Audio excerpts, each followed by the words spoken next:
just to get light down below. I mean, so much light up there. And even as you talked about, even if you put some decorative prints on the wall, or even murals on the wall of some sort of the town's history, I would think would gain interest from other people to help with those type of projects. You're looking at recruiting. Well, remember, we used to have those. Yeah. They're now 10 years old and faded to nothing. But it would be great to get that up there. It just might be another piece to your puzzle there. So. How busy is OPEC this winter? Excuse me? How busy is your OPEC this winter? As I listen to what is being said, we are scheduled, we are booked for every month through 2012. One big question I have, and this haunts me occasionally, that if the town should ever decide that they don't want things going on up there, we just pull out. And my wife would be happy to have me home. Because you people don't realize how much effort we put in for every single month of performance up there. And there's a tremendous amount of work. We like to think that it is being enjoyed and appreciated by the town. If I ever got the feeling that the town didn't appreciate it, it wouldn't take much. I could be home every night, and that would be wonderful, but I don't want to go that direction, because I think that, as you folks know, the shows that we have a good variation variety, all the way from, we're going to have a dance in January with 10 tables set up for eating hors d'oeuvres.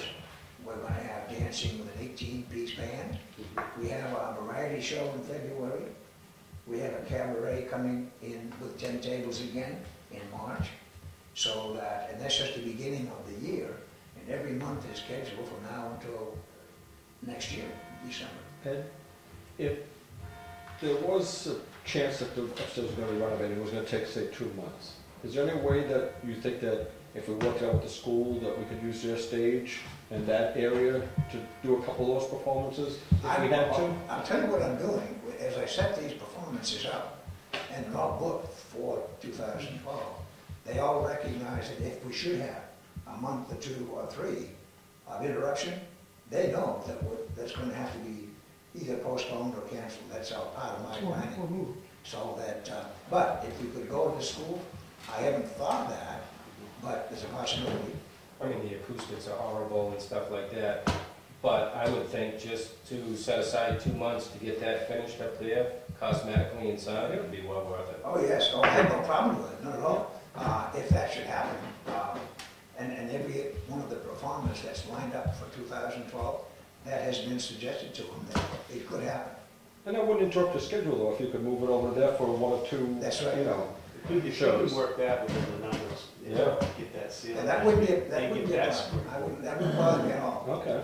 Work the numbers, you know. I think that sounds good. If we Somebody to come in, demo out the plaster and the lath, drywall, paint it, lighting, sprinklers in at the same time, and hopefully, so you'll start something for that? Okay. Sounds good. Perfect time to be Consistent looking for with both of our contractors. priorities. Yeah. Definitely. Work.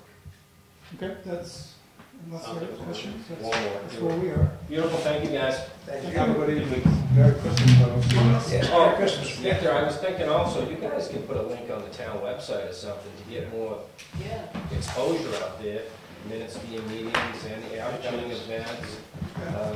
Put a link right on that website to get you exposure out there. But that's why we need people. Yeah. Well, we have people. You just give us Victor, stuff. one other thing. Thank you for all the work you did. I mean, this is a lot of work right here to put together this info. Thank you, Ed. Have a good night. Thanks, Merry Christmas.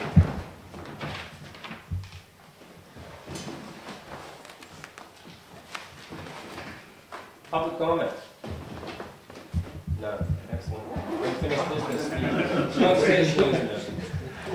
No data hand out today. You'll get the signature.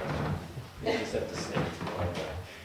Conservation use for Acton Ridge Road? Can I give an update on that? Yes. It is on hold right now. Oh, The appraisal that the owner received back had a no value to the easement, so they, doesn't really help them in any way. Yeah. So they're on hold till they figure out what they want to do and how they want to proceed. Guess I don't have to worry about getting wet. yeah, yeah. Well, you know, to be honest with you, that whole proposal, I've been thinking about this, and I don't really think it's gonna benefit the public for us to put that in conservation, but I do think it will protect Ivanhoe, Right. The watershed. the watershed in Ivanhoe, so. One of the things that easement does, in my view, is these folks already obviously have conservation-minded spirit too. Right. But if they ever sell the property, you never know what could go in place of that. And Well, that, I know, and that would definitely affect the watershed down in the Ivanhoe. You get a Exactly. few buildings up there and all, you get all that silt going down. exactly, you know, so you know, when you got somebody that's got a good spirit like that, and you can reap the benefits, why not? Ed, well, can it, Ed, I did briefly look at that. It's a lot to look at. Yeah. There's a couple things that, you know, if you indulge me, Kenny, just. Yeah, go ahead. I did kind of dig into it just a little bit, and it almost looks like in chapter 28, it's something that we would have to adopt. You mean the The local municipality, it's something we would have to adopt. Are you talking about the International Council on Local Environment? Right, right. And I was kind of wondering where you're leaning towards this, if you're thinking about, is this like an international takeover of our land, or, because it's basically the United Nations. This all starts off when people don't tell you the whole entire story and they try to sell you something. I want to ask, has anybody heard of Agenda 21 before I presented this book? Not at all.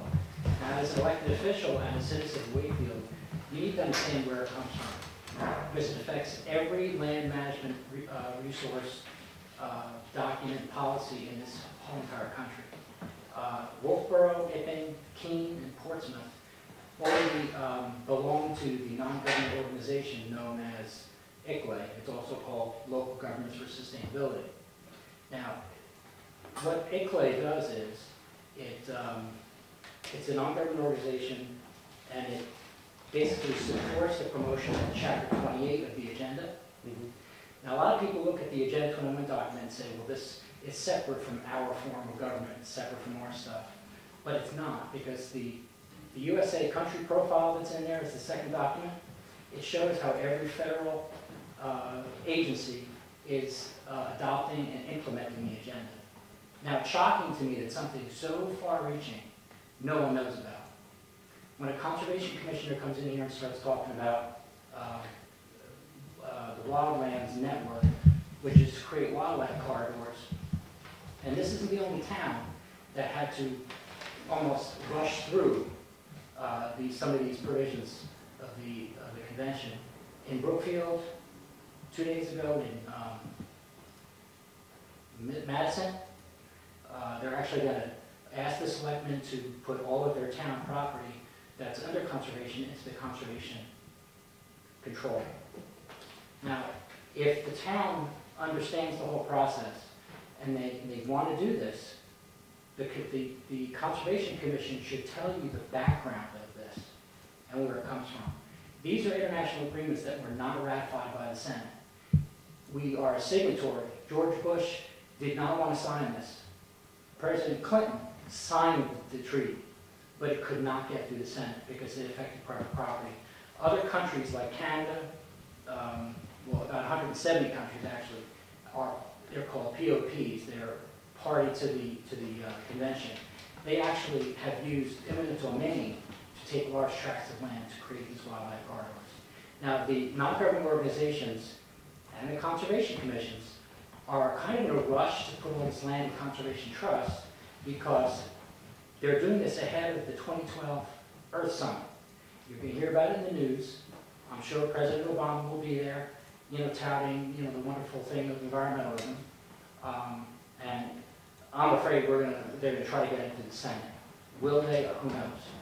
But the people who want to conserve our resources have basically adopted the use of this framework to create all these corridors. Now, since they cannot use eminent domain, the federal government, through executive orders, have put into place tax incentives like L-chip, and it says that in the U.S. country report of exactly which fishing game, Fish and Wildlife Service, the U.S. Department of Agriculture, U.S. Department of Interior, and there's a few other agencies that set up frameworks so people can voluntarily give up their property. Even so, if you're going to voluntarily give up your property to put it in conservation easement, if you want to, create a wildlife corridor, or not, just you want to stop development or save your drinking water, without knowing that the entire framework comes from the United Nations policy, that you yourself has said you don't even know what Agenda 21 is. That's pretty shocking to me. And that's really my point. Now, it's not, use that book as an index, just to a reference document. So if anybody comes in here and tells you that you should join ICLAI, or you should do anything that has to do with the environment, land use, just reference it in the book, because the non-government organizations, they're listed on the website, they're publicly available documents, but people should understand where this stuff comes from. Okay. We'll clarify. Now, did you have any other questions about anything in that book?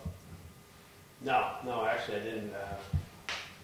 I was surprised it was like a United Nations proposal, and that's why I was trying to find out what your concerns was, if it was like an international takeover of our property, or if it was just the whole presence of it. And the little bit I did read, it sounded like we would have to adopt it before we could, like follow it. So that's why I just wanted to get just a brief, take what you were trying to achieve by this. Now, your original question was, it looks like something we have to adopt. Now, are you only talking about the whole concept of it? I think in the paragraph there in the locals thing, it says, the local municipality adopts the Agenda 21. Well, if you glance through, if you just glance through the title of each chapter, it addresses everything. Mm-hmm. When you get grants to save energy, a lot of the grant money is funneled through the federal agencies that have to do with sustainability. A lot of people say, we've been using this word sustainability all the time. Where does it come from? Well, it was coined in 1987 at the United Nations. Now, something so profound, I really believe people should know what it is. But you don't have to adopt it, because in the United States is almost like the last country to not adopt a lot of the stuff. So the non-government organizations, which are not tied to any law, can basically lobby elected officials, that's from the federal, state, and local area, to adopt these things. So you'll wind up adopting them without even knowing that it's from this. Mm-hmm. Why they don't tell you, I don't know. Josh Arnold of, I think it's pronounced Gala, G-A-L. Yep. Now, he knows all about this. He could certainly corroborate what I'm saying. He's more on agreeing with it, and I'm not, but he'll certainly tell you probably more. He's been to the United Nations, he understands what they're doing. But at least he's open about it, and he does talk about it. Okay. All right, we'll move on. New business, nothing, no capital reserve expenditures, correspondence? Do you have some? Did you get a copy of this? Sure. Yeah, a copy of the letter from Troop 198. Zachary Archer? Zach Archer, yeah. He's achieved the rank of Eagle Scout, and ceremony is February 11th. What was his project? Town pound. Oh, we did. I was up there this weekend, noticed the brand new gate, looked pretty good. I'm assuming Paul School or the church? Usually they have Yeah. a Paul Paul School. School. Yes, That's it's really- Paul School, yeah. Well, it's a huge accomplishment Yeah, it is. at that age to stay Yeah, focused that in age, the, yeah, it is. you know? You want us to prepare one of those certificates? Sure. Public comment number 2? There we go. He was quick with the hand this time. Please, went by it so fast last time. I look. I was just wondering if I could have a word with the selectmen for a couple of minutes. I know it's 8:15. Is that all right?